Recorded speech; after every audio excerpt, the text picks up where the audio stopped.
Hi, this is Adam Elio Berkowitz from Israel 365 News. I'm recording in the Golan, and I'm speaking with Andy Hoy, who actually has one of the more fascinating projects I've run across in my years of reporting. I really don't want to go into depth in an introduction because this is so complicated, so precise that I don't want to mess it up. So, Andy, first of all, it's great to see you. It's been a while. Why don't you just jump in and tell us about Project 314? Okay, in a nutshell, Project 314 is dedicated to tabernacle research and restoration. And I say research and restoration because I claim to have rediscovered the Exodus tabernacle. And I'm not talking in an archaeological sense, I'm talking in an exegetical sense. So digging through the Hebrew scriptures and looking at what they have to say, relative to traditions. And in a nutshell, I found basically a multiple of the pi constant, which is 3.14, 3.14159, etc., which is expressing the relationship between a circle circumference and its diameter. And so, with me being an engineer, when I'm kind of strolling through this, I had no interest in tabernacle research in particular, but when I found this, I'm like, wow, this is pi to three significant decimal points, and this is back in the Bible, so this is the oldest record of pi in the world, and here it's been sitting here all this time, hiding beneath the surface. And so after I found that, I just kept pulling on the threads of the sweater, if you will, and it all just starts to unravel. And what you see is not a crude, I call it a shoebox model. It's you take the same parts, rearrange them, and you get this really amazing, majestic dome. So to put it in simple language that even I can understand, if you look at the images that you see behind Andy, on the left is what most people think the tabernacle looks like, which is the curtain that contains it. And one of the reasons why I tend to really appreciate your interpretation is the actual tent was several layers, and the material didn't actually fit. It was several layers, and they were kind of overlapping, and it doesn't precisely fit. And that is the image of the tabernacle that most people have, and that's the image that's the model they have at Shiloh. That's how it's usually presented. Now, if you look on the right, this is, if you take a scoot over, no, the other way. This is the shape of the tabernacle, the very same tabernacle that Andy has. Andy believes it's in that form. What's really remarkable is Andy was very, very, very precise. That's the same amount of materials in both of those structures. So rather than just have all the overlap and they really don't fit the size or the shape of the skins that are on the tent, you have a tent that is actually a tent where the hides are pulled across the top. But so first of all, before we jump right into that, tell me a little bit about yourself and your background so we can see if you're really qualified to make this assessment.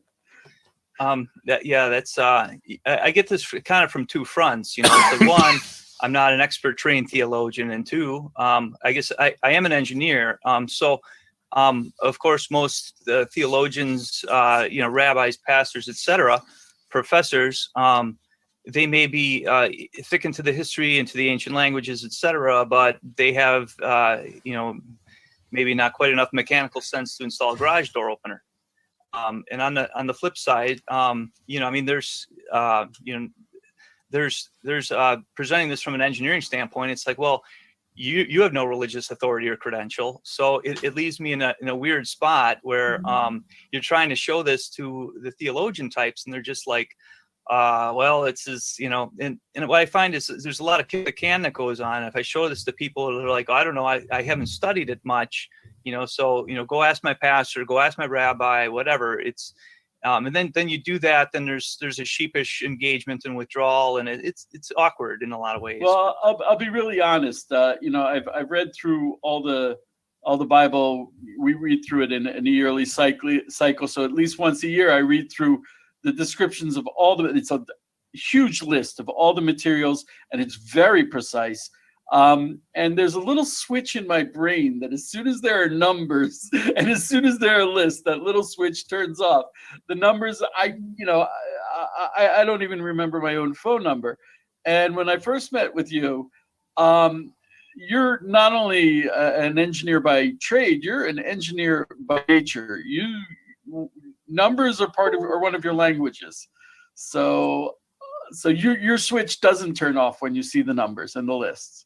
I couldn't, and that's how I went to look at this. You mentioned this multi-layered tent that is traditionally assumed, and I was trying to do some other, just etymology research on another Hebrew word, and I happened upon this description, and I'm like, well, what's going on here? And I started to kind of draw it out, and I put the numbers in a spreadsheet, and I see, the numbers of one of the curtains they're 30 long by 4 wide. So with that 30, I kind of just stacked it up 30, 30, 30, because there's 11 of these things, right? And so then the text tells you about how you're supposed to fold one in half, one of the sheets in half. And so you have to ask the question, well, which way does it fold in half? And again, which way do these connect?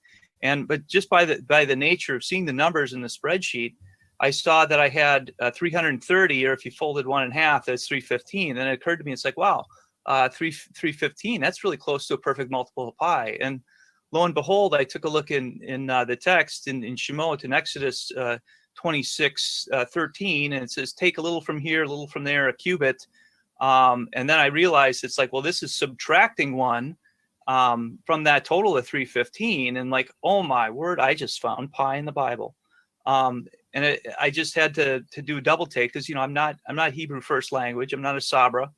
But I spent some time in Israel learning Hebrew. So, I've known enough times where I've been betrayed by the English translations, accidental or on purpose. You could make those arguments. I'm not here to judge the intent of people who translated, but, in this understanding goes all the way back to Josephus. So nobody's really, up in arms questioning this. Although if you look at the serious, rabbis, the commentators over the course of time, you'll see that they come to a lot of these questions about the courtyard. Well, if this is like this, then how can this be? And so there's a lot of discrepancy. You can go to Google image search, you see a lot of these rectangular arrangements, and you think, well, they're kind of, they're all in the same ballpark. They're kind of in agreement. But then you start looking at the nitty gritty. It's like, no, they don't match. Well, I think part of the reason for the discrepancy is that for the temples, there's artifacts. We know where they were. They were, much of the temples was built out of stone, so there's remnants. But the tabernacle, it stood in Shiloh for 400 and how many years? Well, I think it is. My understanding is Jewish tradition is 369 in Shiloh, but 480 is, according, if you look at the account in, I think it's Chronicles, 2 Chronicles 3, or whether it's a 1 Kings 6, I forget, but I think it's Chronicles, but it's 480 years since they came out of Egypt, between that time and when they commissioned the temple, at which point Solomon is reported as decommissioning the tabernacle. Ah, right. And Dr. Scott Stripling is doing the dig in Shiloh. And part of his problem is, for the tabernacle, there are very few artifacts that would have stood the test of time. There's no stone walls. He's found some things. He's found a stone altar. He found the altar with the horns. He found ceramic pomegranates, but it's not an actual stone structure. So the tabernacle really does it's a big mystery. We don't have artifacts on that level, but we have precise descriptions, though at no point does it say a shape that I'm aware of. Does the Bible ever say it's square, it's rectangle? Does it ever say that? Well, there's a lot of impressions, and I bring it down this way. This is the simplest way I can describe it. If I told you a basketball measured 8 by 8 by 8, would that basketball then be rectangular, or it would be a cube rather? Just because the basketball measures 8 by 8 by 8, length with height. So the question becomes one of reference. And now that I'm looking at the images, there's two biases that I see in a rectangular structure. One is that the temple was rectangular. So there might be a bias to say, oh, the temple was but the temple was, as I said, a stone structure. Another is we live in a culture of stone structures, a culture of tents. Tents are not always square. Actually, they're very rarely square. Like you have yurts that are circular. Circular is a much more organic, natural, and effective shape for a tent. So that's why I look at yours and I'm like, maybe. It's efficient. It's lightweight. Every nomadic culture, basically, from the Eskimos, all the way to you go all the way around the world to Samoan Islands and everything, and they're making all these large dome structures. You've got Native American earth lodges, you have teepees, you have a lot of different huts. You got stone huts in Scotland. You got records of yurts going back to Bronze Age, painted on caves. So it's a very rational way to build, and for those of us who aren't stuck with straight edges all the time, but going back into this point of reference on measurement between the OD and the ID, there's some people who like to laugh and say, well, they point at, I say the King James in particular talks about how the baths, Solomon's baths, between the hand breadth, or it talks about the size of those things. It's kind of 3 to 1, and it gives you the thickness of the bowl. The hand breadth of unit thickness. And if you use the ID, the inner diameter, instead of the outer diameter, and you run the numbers and say, what's this number like? You get pi instead of this a 3 to 1 ratio. So the plain text is there. And so, the rabbis have discovered things like that. There's actually 2 references to pi with Solomon's, the baths or the lavers or whatever you want to call them, the big basins, the big water holding basins. So there's also a misspelling of the word kav, for line in that case, which the gematria implies a ratio of 314 also. So, but this is a literal, you follow this procedure according to Exodus verbatim, and you get, you come out with exactly 314, and it's pretty obvious that they knew it to that decimal point. So, okay, so when you say you came to 314, was it Amot? Yes. And that was the outer circumference of the tent or of the curtains around it? The curtains around, but you getting into the ohel, so this term ohel moed, you asked the question, or the mishkan. The mishkan is the dwelling place, and that's the Hebrew term. Tabernacle, it's from taberna, where we get our English word tavern from. It's the term itself is degrading, if you ask me, with respect to what's being described. So understanding that a tent, and I remember seeing a thing from Rabbi Sachs in UK a few years ago, where he was talking about an ohel, a tent. He's like, it's not obligated to have a roof, and he was kind of talking about that and distinguishing that between that and a sukkah. So when we think of tent, we wouldn't think of fence, So that took me a little while when I was trying to decode the text of what's going on here, because it's talking about this tent. But again, you've got mishkan. So the mishkan is really established by tent linen curtains, and there's another tent that's around it, that is over it, and that's the one that measures the 314. Just as a tangent, when you not only are we concerned with the tabernacle, but the entire encampment. Usually when you see pictures of encampments, it's actually, they usually try to make it in a T shape because the encampment was very organized. And it was in a T shape because the Ohel Moed, the tabernacle, was, in their eyes, rectangular. Whereas if you have a circular tabernacle, the entire encampment is actually organically circular. And you don't have these big wide empty spaces in the middle, and you don't have, it's just much more organized and natural, I think. So that's another reason why I tend to support your theory. Maybe those big open spaces are like basically manna field collection points. I don't know. There's a lot of there's Christian tradition that says, well, these camps were laid out in the sign of the cross and everything like that. I mean, I think that's a little bit of wishful thinking and force fitting, because if you start looking at the way that no camp would organize like that from a military standpoint. I mean, there's people put turrets on the bottoms of on tanks or on the bottom of airplanes with the machine guns, because it's defensible, in all equal in all directions. This is the benefit of the turret. And this is when you have everyone arranged in this T shape or cross shape. Now you have all these vulnerabilities. Not only that, but who's going to go and spill out the waste bucket or get the animals or whatever. Now you got a huge inequity of who's how close to the Mishkan. And we know that people were sent out of the encampment, so it doesn't make sense that it was T shaped. Yeah, it makes much more sense it was a circular encampment. The most estimate, okay, they say the account of the numbers in scripture are like 600 and some thousand for the number of men. And so they say, well, women and children, we're guessing 2 million or whatever is the numbers.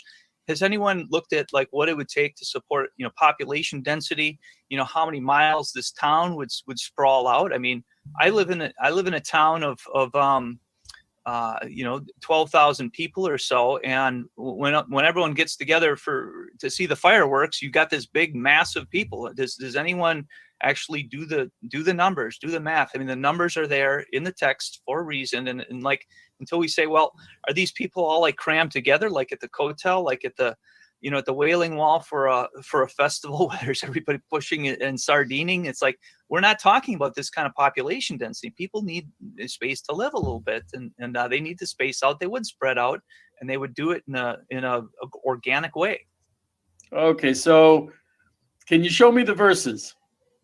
I can. I guess let me throw on a screen share here.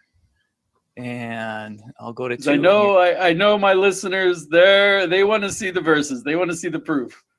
Yeah. Well, so we have a whole collection of verses. This is a tool I always highly recommend to people. Interlinear Scripture Analyzer. It's really great for, let's say you have no Hebrew background whatsoever. You can see basically the in each word, and kind of the translation is as direct as it can be, word for word. So I have this up, and then alongside they call this the AV, which is of course the authorized version, which is of course authorized by King James. And if you look at the JPS, almost all the JPS is almost a carbon copy of that. We're looking at 1917, as I recall, for that. But so this first section of curtains is being discussed here. 10 curtains, linen curtains. So we have Va'et HaMishkan. So here it's talking about for the Mishkan making the Yeriot, the sheets. Am I going to have to pull out my calculator? 10 of these. No, not yet. So this is the one set. Now the second set it starts in 26 verse 7. And so now we're talking about arguably wool sheets, Azim, as I recall. I'm sorry, I'm not seeing it up on my screen. Am I just not seeing? Oh, really? Oh, I'm sorry. There we go. There you go. I'm sorry. There you go. Let me just back up. So 26:1 is et HaMishkan.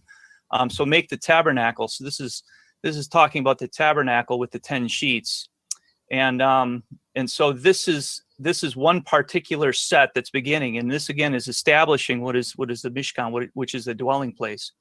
As we go down to 26:7, now we're looking at the second set of sheets, and the second set of sheets is made 11 curtains, and we're making them azim, the goat hair, or the wool, arguably. So we have two different materials here, and then we get into two different sizes. And now is calculator time. That the length of one will be 30 cubits, the breadth 4 cubits, and so normally they're connecting these things like this, and getting into the ends that they should be connecting on. It's kaitsona.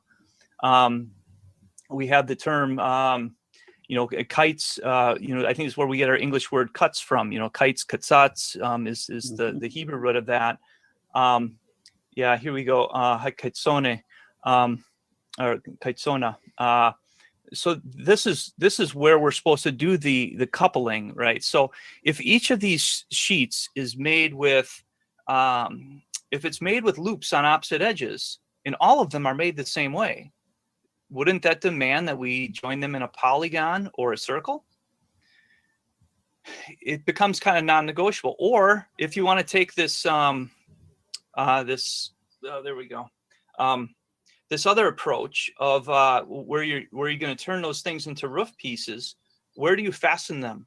How are you securing this to the structure? So these types of details, people kind of don't really give it the time of day. I've kind of gone through, and when I was in Israel, now that you mention it, a circular structure would be much more stable in the wind. I think that's why people do that. The wind blows over it, but this square structure, not very desert friendly. Yes. Yeah. So I've been through, when I was in Israel, I was schlepping these around we got the Rashi, the Art Scroll, and I've got a Ramban as well. I picked up a few others, in transit when I was in Israel, going through bookstores and everything. But, long story short, the curtains aren't given much attention. And I always tell people that there's more text describing the curtains than there is the Ark of the Covenant. And should we then think these curtains are unimportant? The holiest thing in all of Judaism or all the Old Testament, the Holy of Holies, and here we're just, we dwarf the curtains and we say, well, that's just the women's work. They're just stitching all this up. It doesn't matter. But, go back to 26:1, we've got Ma'asah Hashav, right? So we got this idea of a thoughtful work, the Choshev is thinking, right? And so we have this idea of it's a thinking work, and it takes a lot of thought to figure out how these curtains are all supposed to be, actually, and so it's telling you right at the beginning, hey, you gotta think about these things. So when we get into this 26:7, which is where we're starting to describe what is traditionally assumed to be the second layer, which is and it is the second layer, in that it's being spanned around the tabernacle. So this is a oops, there we go. I'm kind of trying to mirror image myself here, but so the outskirts of this curtain, that's what we're talking about here. So we're making everything, we're staging it. We're getting our floor plan for our tent laid out first. The same way when you go camping, you would lay out a tent on the ground, roll it out, make sure you're not on rocks and stumps and in crevices or in puddles or whatever. So that's what you're doing at the very first 13 verses of this text, as far as you getting into these things that are layout. Now, it doesn't talk a single thing in the first 13 verses about any other mechanical fastening, with the exception of these takas, these it was kerashim, or no, krasim rather. So these takas that are in the text, and the lulaot, the loops. Yeah. So when we have these loops, so you go on fabric to fabric loop, and then after that you're using little metal pieces like buttons, arguably, to join the last set of curtains together. And so other than that, it's not talking about anything mechanical. And furthermore, they get confused about putting this over the tent. So we've got the let's see, we have all today Mishkan. So we got the we have it over the sides of the Mishkan, and so this verse 13 is talking about this outer courtyard, which is going to go over the sides of the Mishkan. And so when we talk about over, there's over in this sense, something above me, and then there's over. My shirt's over my body. Is it hovering over my body? No, it's around my body. So we have this, and you'll see actually the word saviv in the end of the Exodus 27 description as well. So, I tell people this is like a big game, as Simon says, and you have to pay very specific attention. You can only do things when Simon says, or when Hashem says, this whole "Thus saith the Lord." So there's in Exodus 26, what you see is this pattern of ve'asita, the and do and make. But you don't see that same pattern in Exodus 27. Exodus 27, when it's talking about the courtyard, it's like, and make the courtyard like this and like this and like this and like this and like this and like that and like this and like that.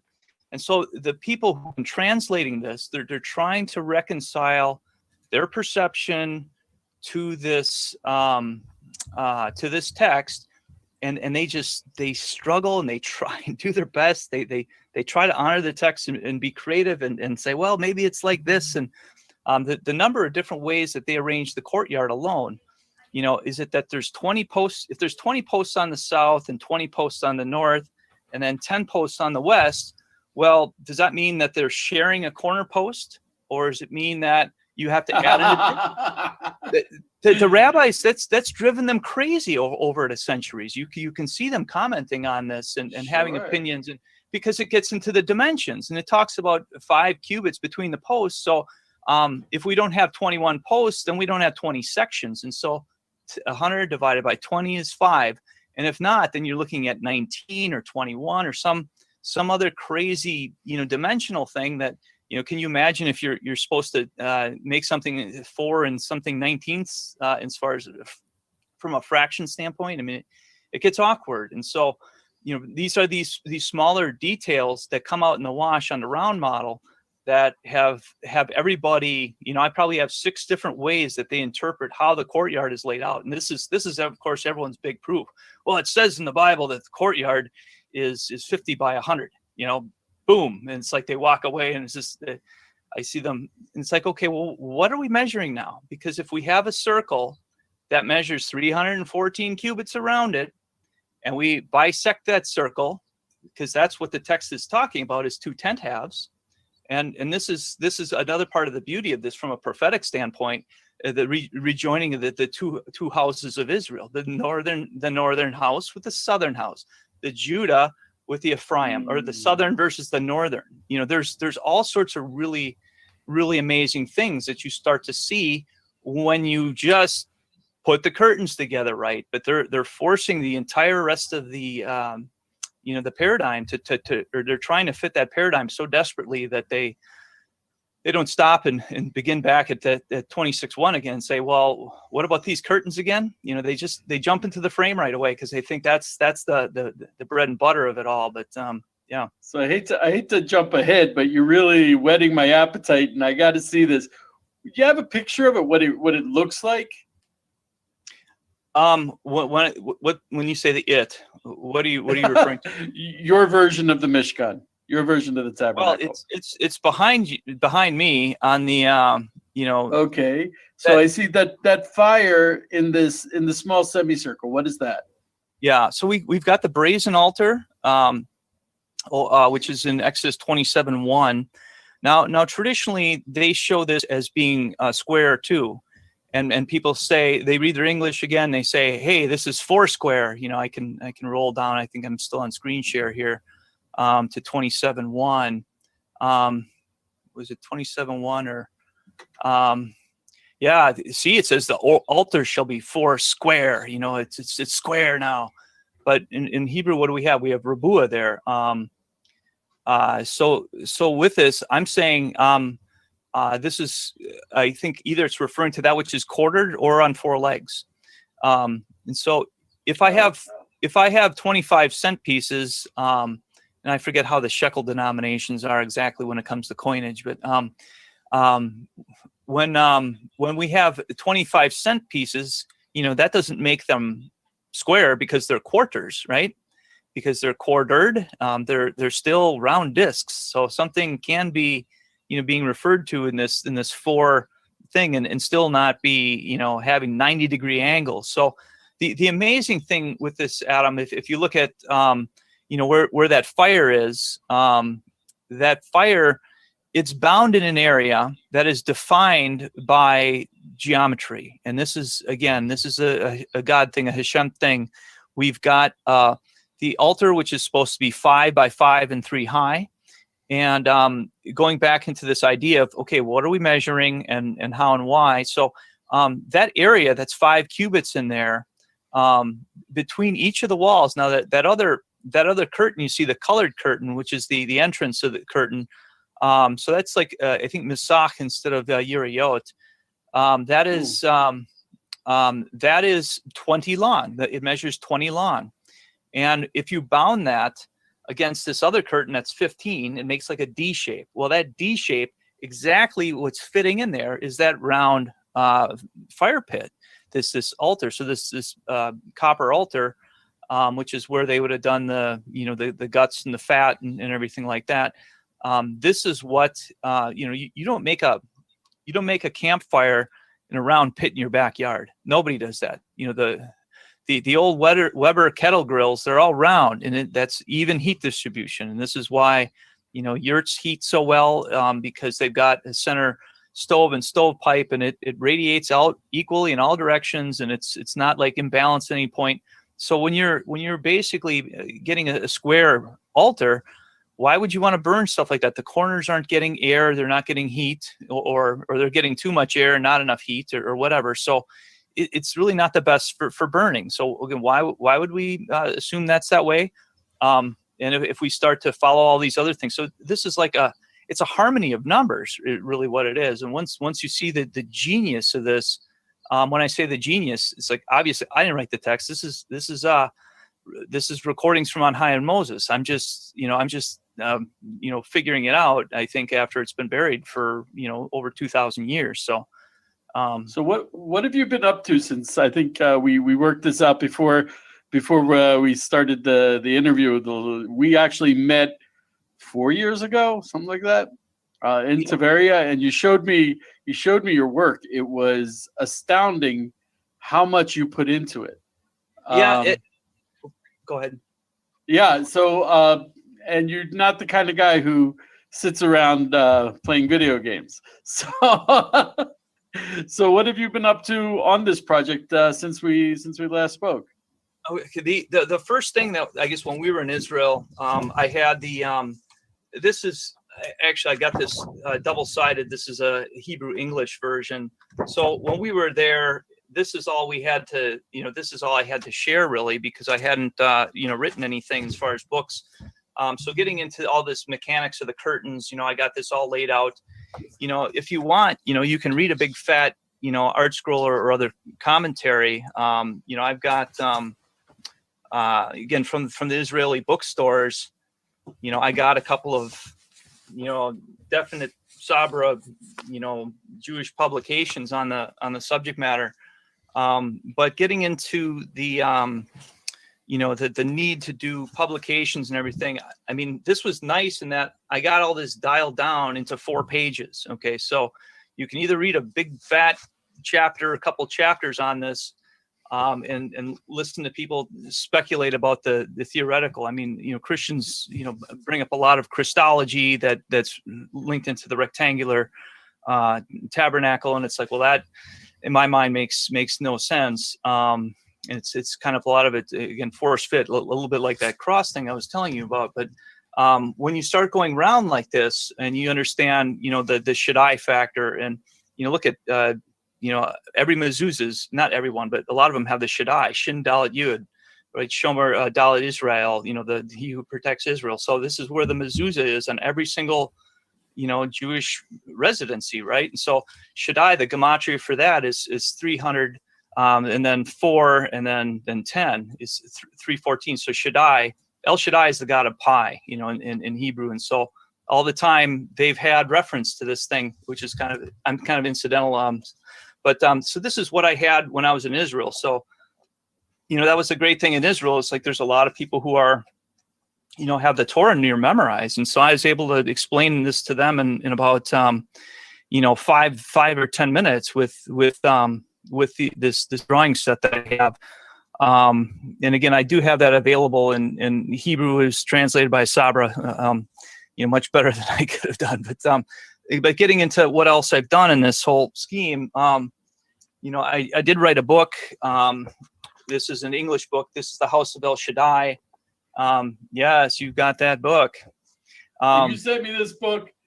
If any of this fascinates you, if you are the kind of person who doesn't skip through the numbers and the lists, this book is beyond fascinating. It's all this mass detail that Andy has worked through and made sense out of, from an engineering perspective, from a practical perspective, but totally dialed into the scriptures. This book is a must-have. You pull it out. And like you can see the graphics. You can see the actual picture of the tabernacle. And one of the more fascinating pictures, which I looked at and I was just like, oh my goodness, was you actually drew, you worked out all the joints and the actual, wow. Yeah, like this also, you had a picture of, I hope I can see it, the loops. You went down into the details. And that's where I personally lose it, is I don't follow the details. But for example, you go into great detail about how to construct the tabernacle. You show. I hope it's kind of weird to do it this way, but you go into the details about how the timbers come together because I think a lot of people might look at the dome and say, "Oh, that's complicated. That's no way they could do that." But as we noted, that's what ancient cultures did. A yurt, if the first time you look at it, it's pretty complicated, and then you realize, no, this all makes sense, and it goes together. And you actually worked out that that's the only way that the precise amount of materials works out. Otherwise, it just doesn't work. Yeah, the frame that you're talking about. Now, when I say that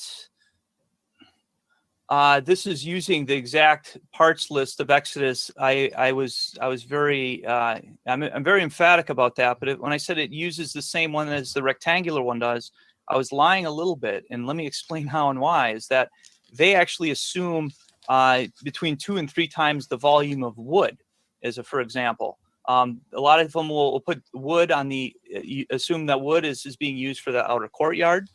There's no wood allocated in Exodus 27 or chapter 27 for the courtyard.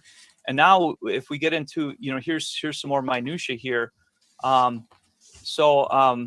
Make boards for, thou shalt make boards for the tabernacle of shittim wood standing up.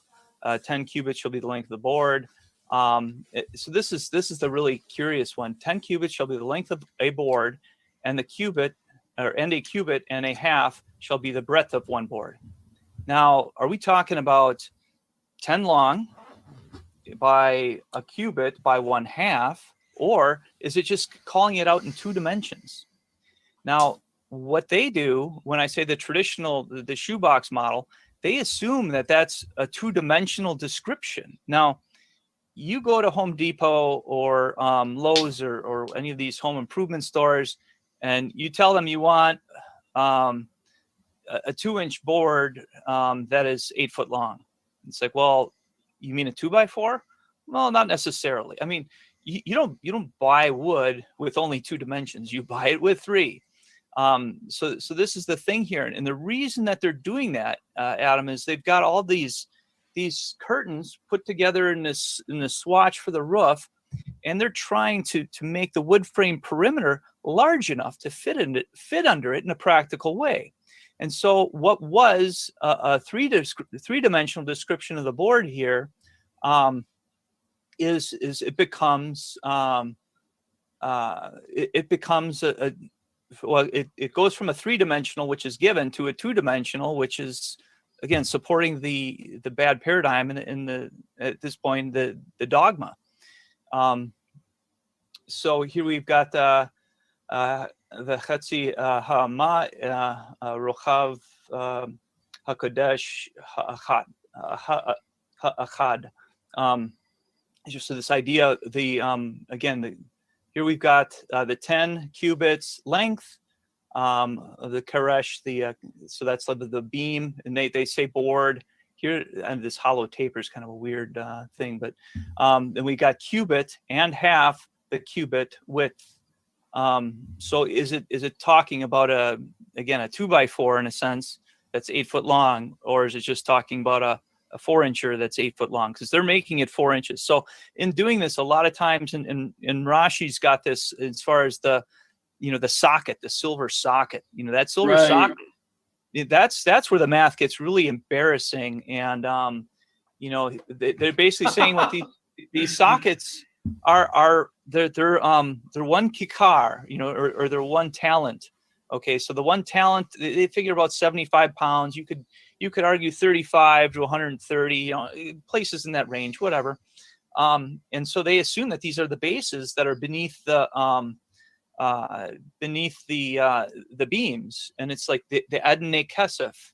And so this Adonai, this is again Adonai, that it's just a matter of Nikud in this, but this idea that that these silver, they translate them as sockets, and this word Adonai or Adonai is as Adonai, they've only got it listed, in this handful of times in Exodus. They don't have any other mechanical things to compare it to. Well, what's the root word when we're talking about Adonai? It's Adon. What's Adon? Well, that comes from Dan, right? The idea of Dan. Well, what is Dan? Dan is a judge. He will judge his people, right? And so what does a judge do? A judge has balance scales. And so they're basically taking these pieces that they're insisting they're sockets, because why? They think they go underneath the boards. And so they get the genders wrong on these things. And they've got these big, massive blocks. I mean, imagine like a concrete cinder block being made of metal, but being like 3 times the size of a normal concrete cinder block. And that word might actually be referring to something that at that time they understood as part of their normal construction methods. Sure. And now we might be ascribing to it an entirely different meaning, saying it's like saying a block, and a block could be this, but it might be that someone else from a different culture, a block is like a log or a different shape entirely. Yes. So when we translate nouns, we have to be very careful, and nouns have a way of implanting a picture in someone's mind, and then they latch onto it, and then they can't get away from it. It's got a gravity unto itself. But if you start looking at this from a volume and size standpoint, so we got these big wood beams, which are, according to them, they'd be more like 3 tons, and I'm saying it's only 1 ton. And so this structure, how do you and everything, they had to carry everything. Right.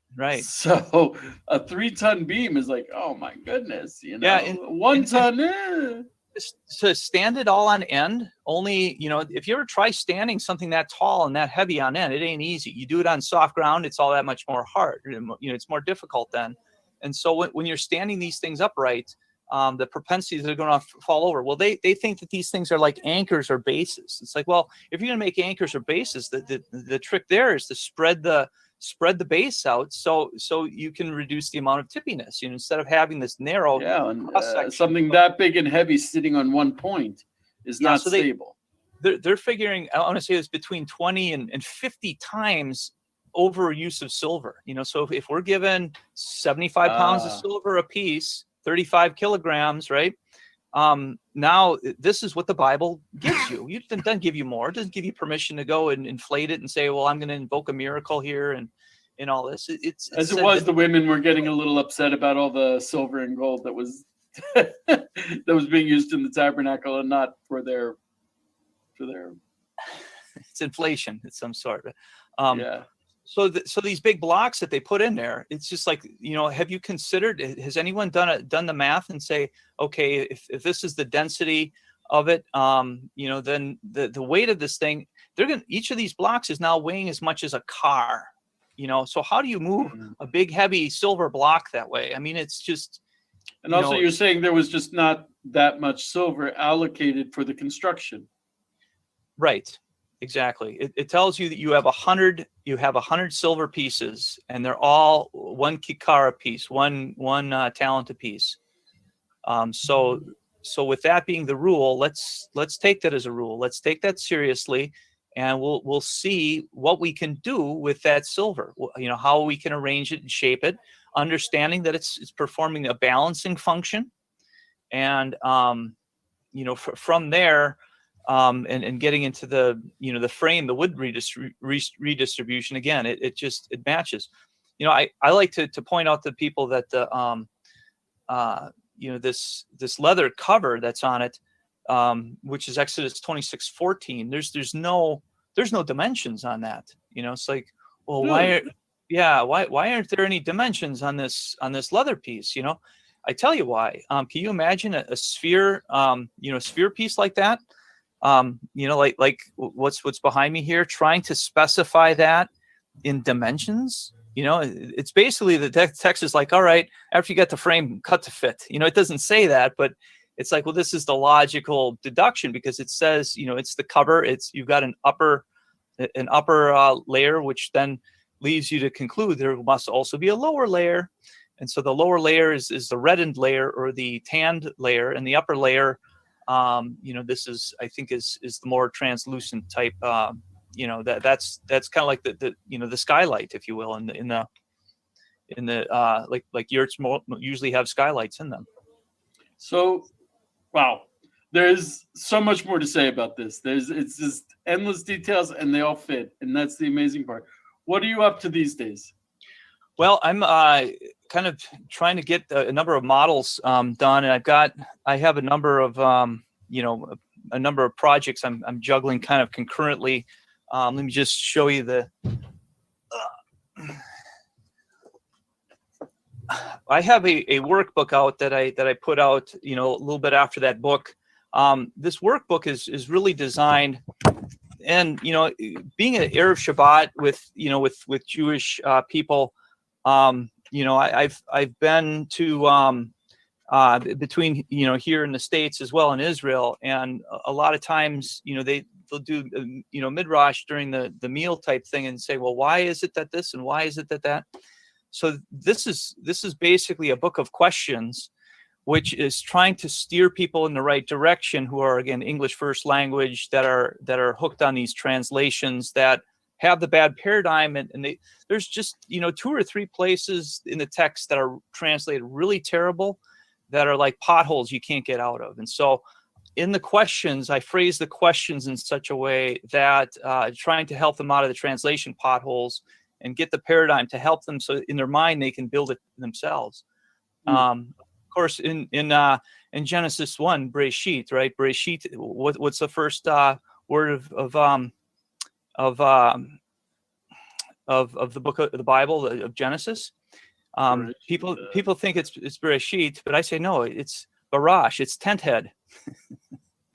Okay. So the bet is a head, and bet is a tent, and then Rosh is head, of course, right? So right there in the Bible, the introduction of the Bible is really tent head, if you think about it. It could be, that's one way to parse it, and that's I guess so. That's one thing anyway. But so I have a question. If people, these are amazing books. You were very, very kind. You sent me 2 of your books that they're not only are they fascinating, but they're beautifully done. You really put a lot of. I can't tell people enough. I have this book, and it's beautiful. It's beautifully illustrated. It's set up in a very clever way. I highly recommend it. You can actually visualize the tabernacle, and that certainly helps anyone learning the Bible, especially if you're like me, where you're challenged with the details. Well, here the details are in front of you. Can they get them on your website? Is that project314.org? Yes, that and is they correct. Can get all the books there? They can get, when I say all of them, right now I've just got the House of El Shaddai series, which is between this, that, and this guy, so these are all targeted at English audience. So I got a PowerPoint, which also, it kind of really doubles as a self-study thing. I've also got, again, these drawings, which if you're, first language Hebrew, I've got these. This is the only Israeli Hebrew product that I have, and I guess I have to make sure that it's. I want to point out also, if I'm not mistaken, you went to Shiloh. I went to Shiloh. I went to Ariel, where they have the Talmudic Mishkan there, and I went to Eilat, down near Eilat, to. I forget. And these are people, they have models and they present the rectangular version, and they did not kick you out like a crazy man. Well, there's my father always used to say that discretion is a better part of valor. So there's a certain amount of discretion I showed in as far as not between ranting and raving. It's and that's just the thing, to destroy someone else's perception of things. It's shattering. I talked to a guy who is who had worked with the Temple Institute in various capacities, and was talking with him, and he's looking at this. It's like, man, if this is right, the implications of this in my religion are huge. And I'm like, yeah, I mean, I'm not saying let's throw out the call the bathwater dirty, and I'm not saying to throw out the baby with the bathwater. I'm just saying it's like it really challenges the status quo and something. When I remember once I was learning in the Talmud about the temple, and there was this argument between I believe the argument was you have to be able to see inside the Holy of Holies if the doors are open from where the red heifer is burned. And there was a question about over the arch or under the arch, and the whole argument was how big actually the courtyard was, and the differences in opinion was 1 amah, which is the length of a forearm. And it was a whole section of the Gemara. And yeah, you sweat the details because it's important. You're talking about God's house. So I would suggest if anyone really, I mean, like I said, it helps me because I can't hold the details in my head, or I don't know, I'm mentally lazy. But if anyone is really, if it's really important to you to consider all of the details of the construction of the tabernacle, and to really envision it as a real structure, a real place where God's presence was dwelling, this is highly, highly recommended. It's beautifully illustrated. Even I could understand it. I give you a lot of credit, Andy. I highly recommend people check out the website. People check out the books and the materials. Thank you, Baruch Hashem. The whole thing. It's like I'm wondering, like, of all the people in the world, kind of like why me on this thing. I haven't figured that one out yet. But when I do, I'll let you know maybe. But so to be kind of bestowed with this understanding or this discovery, I really call it a discovery again. It's a weird and humbling thing in a lot of ways. So I just wanted to, with a different. This is another one you're asking as far as what I was doing. So this is the book that this one includes some Hebrew in it. So the other ones are really made without Hebrew to not intimidate people. This one is not yet available. I need some editing help, because I'm really pushing the envelope with this. So if I can come upon some people in your audience here that are that have availability and aptitude to really drill down and everything like that. That would be good. People who are open-minded. Yeah. I'm even in the process of these are refrigerator jigsaw puzzles that I got. Really? Yeah, but beyond that though, I've been working on physical models. The biggest one I have right now is 22 feet in diameter, and that one is right now with a congregation in the Midwest, and we're working on getting that so we can display it after Pesach, and Really? or around, yeah. And then I've also got 1/50th and 1/100th scale models in development, 1/25th scale, and we're also making plans for a quarter scale as of, when I say it, within the last few months, so that quarter scale would be able to house up to a couple hundred people. Get out of here! Depending upon your occupancy. Oh my gosh! So that's one thing. I haven't launched. I'm looking to launch a crowdfunding campaign for that. Here hopefully in spring. So I've got a lot in the air, and I got a webinar ongoing right now. That's a 6-part webinar that's Sunday nights, 7:30 Central. And with the webinars, they're I'm basically starting with Teruma. I started with that last Sunday. I'm trying to go ahead of the liturgical, the Parsha schedules. So between the I'm kind of doing the second half of the Teruma Parsha this coming Sunday. Again, it's a day after when everyone's mostly studying the other, but I'm getting into priestly garments. I'm getting into the anatomical. Really? Yeah, the anatomical side of this, as well as because there are a lot of mysteries and unanswered questions about the garments. People don't quite know how they made them. There you hint. So that it unravels a lot of things. We're talking about let's see, garments, the anatomical connections. There's the Hebrew is loaded with human anatomy references on this parsha, and I've got a webinar a session dedicated to that. I also have got one where I'm kind of reconsidering some of this animal sacrifice thing, and reconsidering it, as far as a dispensational side. There's a lot of people who want to return to kosher and feasts, and that's great. You asked at the very beginning, you said, hey, what about this? Does it actually say that it's round, or where does it say is it round? The very, very beginning of let my people go, we're talking Exodus 5:1, as I recall. Let my people go so that, so that what? So that, according to the English, so that they may worship me or have a festival to me in the wilderness. You have the Yahagu, or Yahogu is the term there. So what's the core term?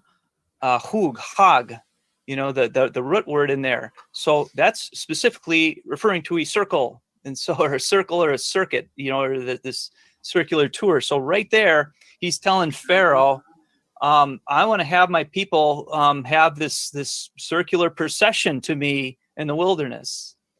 We have, the Arabs do what they call the Hajj.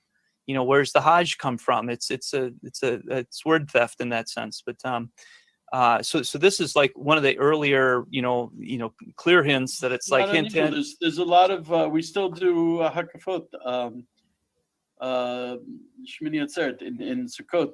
We do circles with the branches. You want to. So this is something else I'm discussing in one of my webinars. I usually got this in. If you take a look at, I want to say Rashi's scrolls, they were a certain size, finger widths and stuff like that. If you were to put a whole Torah scroll end to end using his dimensions, you get almost the exact same proportion as the tabernacle courtyard curtain. So within the Christian scriptures, Christian traditions, it talks about in the book of Romans how the Jews are an oracle. This is as it's translated, an oracle from God type thing, so all these halakhic things that you do that makes so little sense to someone who's coming in is non-Jewish, it's like, oh, what do they do? They're just making all that up and everything like that. It's like, well, maybe and maybe not. Let's take another look at these things and to see that these scrolls and so they unroll these things during the 8th day of Sukkot, right? So what do? Then they contain the children inside. And as far this is the recycling of the year and all that kind of stuff, and it resembles the tabernacle courtyard proportions. It's like, and then you've got what, 2 posts in the scroll? You got 2 gate posts on this. Also, the nation of Israel is referred to as the pupil of God's eye.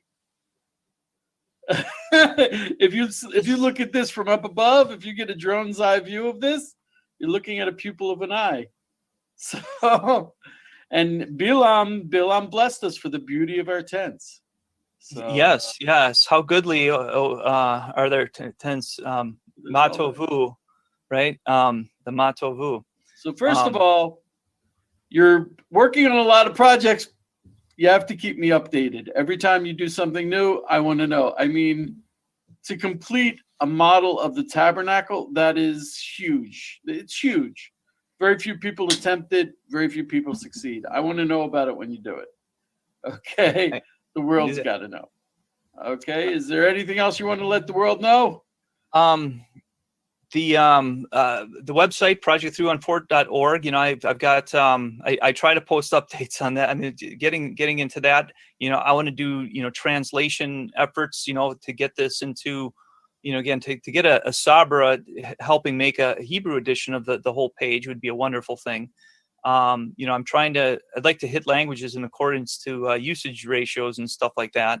I've got a number of people who are stepping forward and volunteering in a number of capacities. And so, translation is one where, we can use some muscle there. Getting into, the videography, video development. This is another thing that, takes time and effort. And I've got a couple of people who are,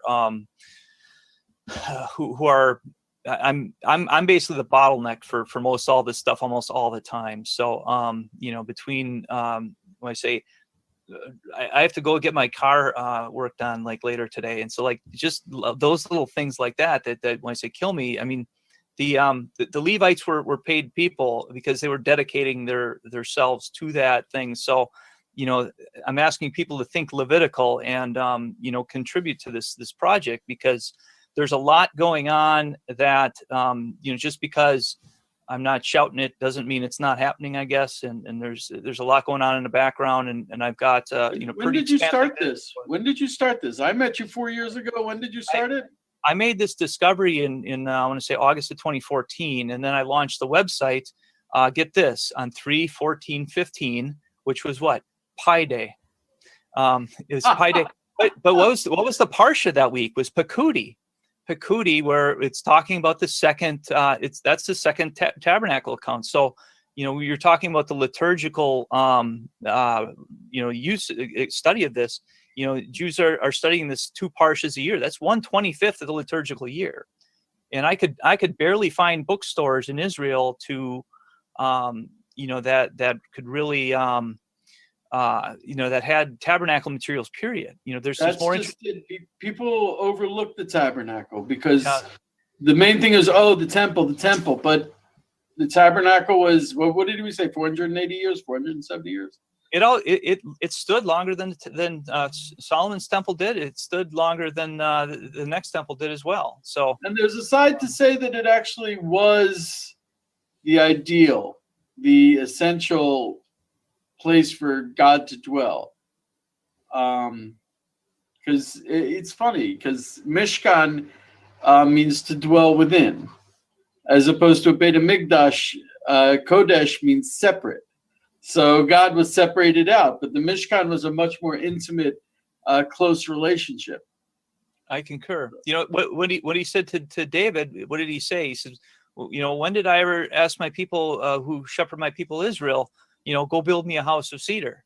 So that whole thing, that was, that vision that David had, it was like 3,000 times more expensive. It was enough money to build basically, I want to say is an NFL stadium in every single state of the union. So this is the kind of money we're talking that was poured into that thing. And this was the I should go like this actually. So this was the the actual "Thus saith the Lord." The instructions for it were much more clear and directed. That's also true. This was explicitly from God telling us how to build it, as opposed to the Beit HaMikdash, which some nice architect built. Yep. So, yeah, people liking the project, sharing the project, social media, all that kind of stuff, that helps. But donating to the project, there's a donate button. It does work. You can click on it and send funding to help this effort, because this effort is, again, it's there was Betzalel. Originally I was going to call it Project Betzalel, but I realized that a lot of people can't pronounce it so well, so it's like my son's name. I named really? my son Betzalel so that all right, we could get a new one. So and also, now that you mentioned Betzalel, according to Jewish tradition, Moses didn't understand how to build the tabernacle. So God explained it to Betzalel, and in order to make the tabernacle, God gave to Betzalel the 10 utterances that he used to create the world. It was that important to him. Did you? So my sixth webinar session, I'm dealing a little bit with the utterances and the Sefer Yetzirah, and a little bit of that stuff that's within. So that's kind of the concluding one. Getting into but yeah, this cosmogony, that's cosmogony, the study of the creation, and the way that parallels this. It is, I tell you, Adam, it is freaky to see this, that here they are doing, just complicated exegesis, as a matter of mental thought and everything like that. And it's like, they're staring at this thing and they don't know it, they don't know it from the Exodus Peshat, but they're, unless you want to be, throw out the conspiracy, they knew it all along and they were just hinting this way or whatever. But I believe that they were so close to those texts that they were getting the utterances and the understanding of it without having this vivid a contrast and a picture of it. Once you see this, you start looking at other Tree of Life type stuff and everything. It's like, this is compelling. People think that spirituality and all this kind of stuff is transcendent. Okay, but it also comes from very much connecting to the material, especially when it comes to the Word of God. So anyway, Andy, I really can't thank you enough. I can't urge people enough. You have to go check out this project314.org. It's just this kind of stuff. It's, even if you disagree with it, you gotta cope with it. You gotta look at it and understand. It's, if you can wrap your head around it, the more you look at it, the more sense it makes. So Andy, thanks so much. I think we're going to end it here. You better let me know about your next projects. If there's a model of the tabernacle out there and I don't know about it, I'll be sorely disappointed. Okay. Yeah, the physical, I hope to have that available on video, as far as seeing where we can actually see it in real life with people near it and stuff. Hopefully here in spring. So and then the next one up, we want to get that ready by Sukkot, if at all possible. For the tabernacle, Sukkot would be very, very fitting. That would be. that it would. So we'll see. Okay. Thanks so much, Andy. We'll be in touch. God willing. All right. Thanks, Adam.